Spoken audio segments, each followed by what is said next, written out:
మునిగిపోయింది, అక్కడే మునిగిపోయింది. రైట్. శుభ్లీ గారు, ఇది మిమ్మల్ని అడిగితే ఇప్పుడు యాజ్ ఆన్ టుడే ఈ సర్వేలు, ప్రజాభిప్రాయాలు, అంటే మీలాంటి వాళ్ళకున్న కాస్త దాన్ని ఏమంటారు కనెక్షన్స్ కానీ, ప్రజలతో ఉన్న ఇది కానీ, ఇవన్నీ చూస్తూ ఉంటే ఇప్పటికిప్పుడు వైసీపీకి ఎన్ని సీట్లు వస్తాయనుకుంటున్నారు, కూటమికి ఎన్ని సీట్లు వస్తాయనుకుంటున్నారు?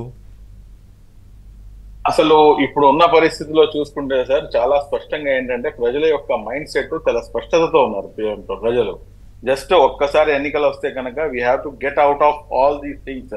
ఏదైతే ఈ అరాచకం ఉందో ఈ అరాచకం నుంచి బయటికి రావాలి. ఎందుకంటే మొన్నటి దాకా కోడ్ రాకమున్నంత వరకు, రాకముందు వరకు ఒక రకంగా ఉంది. కోడ్ వచ్చిన తర్వాత ప్రజల యొక్క బిహేవియర్ లో డ్రాస్టిక్ చేంజ్ వచ్చింది. ఆ చేంజ్ వచ్చిన తర్వాత కూడాను కొన్ని అంశాలు దీంట్లో మీరు గమనించాల్సి ఉంది. అంటే ఇక్కడ మోదీ గారు ఇక్కడికి వచ్చి మాట్లాడటం, దాని తర్వాత RRR గారి అంశం ఇంతవరకు ఒక విధంగా వెళ్ళింది. బట్ ఆల్ ఆఫ్ సడన్ గా just 2 days back, I think 2 days నిన్నే అనుకుంటాను, 2 days బ్యాక్ ఏదైతే ఈ IPS IAS వీళ్ళందరి యొక్క బదిలీ జరిగిందో అక్కడ నుంచి మొత్తం కంప్లీట్ గా పిక్చర్ ఏంటంటే సార్ వన్ సైడెడ్ గా ఉంది. ఈ రోజున కనుక ఎన్నికలు జరిగితే ఇందాక చెప్పినట్టుగా ఏదైతే టీడీపీకి వచ్చినాయి కూడాను అవి కూడాను వైసీపీకి ఉన్నాయి, అన్ని టోటల్ గా వన్ సైడ్ అయిపోయినా వై నాట్ 175 అనేది ఇప్పుడు బాబు గారు చెప్పాలేమో, అంటే కూటమి చెప్పాలేమో వై నాట్ 175 అన్న విధంగా ప్రెసెంట్ అయితే సిచ్యువేషన్ కనపడుతుంది. ఎందుకంటే ఏదైతే ఈ రాజకీయ కోణంలో కానివ్వండి, లేదంటే సామాజిక కోణంలో కానివ్వండి, చాలా స్పష్టత అనేది క్లారిటీ మెయింటైన్ చేస్తున్నారు ప్రజలు. ఇప్పుడు రెండే అంశాలు సార్, 2 పెద్ద తలకాయలు ఉన్నాయి. ఈ 2 పెద్ద తలకాయలు కనుక స్థాన చలనం కనుక జరిగితే ఇంకా వార్ వన్ సైడ్. మనం ఇంకా పెద్ద నేను దానికన్నా ఎక్కువ మాట్లాడుతూ బాగుండదేమో. ఎందుకు బాగుండదు? నెక్స్ట్ టాపిక్ కూడా అదే. You can continue. ఆ స్థాన చలనం కనుక జరిగింది అనుకోండి సార్, డెఫినెట్లీ మార్వలెస్ అన్నమాట. ఇంకా వన్ సైడ్ గా ఉంటుంది. ఇప్పుడు ఉన్న సిచ్యువేషన్ లో మీరు చూస్తే కనుక ఏదైతే మన ఆర్గనైజేషన్ తరఫు నుంచి ఒక రిపోర్ట్ కార్డ్ అనేది వేయిస్తామండి. ప్రతి సంవత్సరం కూడా ఇలాగ వేసుకుంటూ వెళ్ళాం. ఇప్పుడు 5 సంవత్సరాలు అయింది. 5 సంవత్సరాలకి మేము ఒక మంచి పేరు పెట్టాం అనమాట, తిరస్కార పత్రం. మేము ఎందుకు తిరస్కరిస్తున్నాము?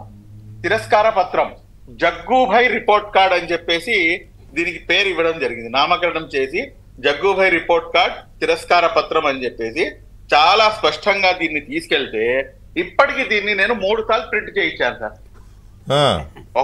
ఫస్ట్ టైం లక్ష కాపీలు వేయించాను, రెండోసారి 50,000 కాపీలు వేయించాను. ఇప్పుడు మూడోసారి ఏంటంటే ఇంకా మళ్ళా డిమాండ్ వస్తే నిన్ననే మళ్ళా ఆర్డర్ చెప్పాను, ఇంకో 50,000.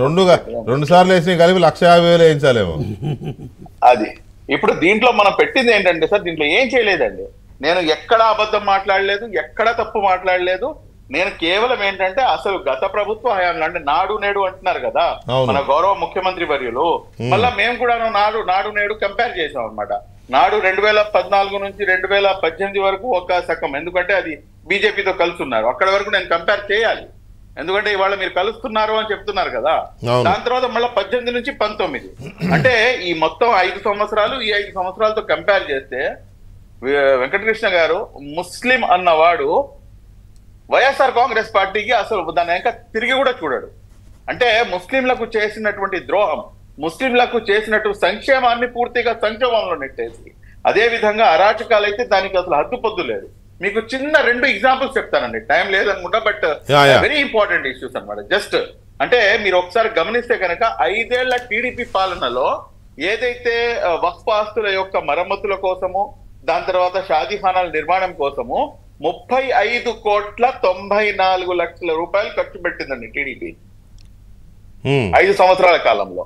ఈ 5 ఏళ్ల వైసీపీ పాలనలో 87,82,000 రూపాయలు వైసీపీ ప్రభుత్వం ఖర్చు పెట్టింది. ఇది నాకు నోటుకు వచ్చినట్టు చెప్తున్నటువంటి లెక్క కాదు, ఇది RTI ద్వారా ప్రభుత్వం దగ్గర నుంచి తీసుకున్నటువంటి సమాచారం నేను ముందు చూపెడుతున్నాను సార్.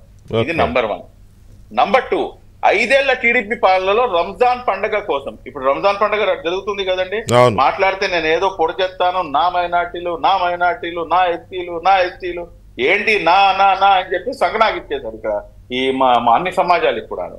5 ఏళ్ల టీడీపీ పాలనలో రంజాన్ పండుగ కోసం 20,25,00,000 రూపాయలు ఖర్చు పెట్టింది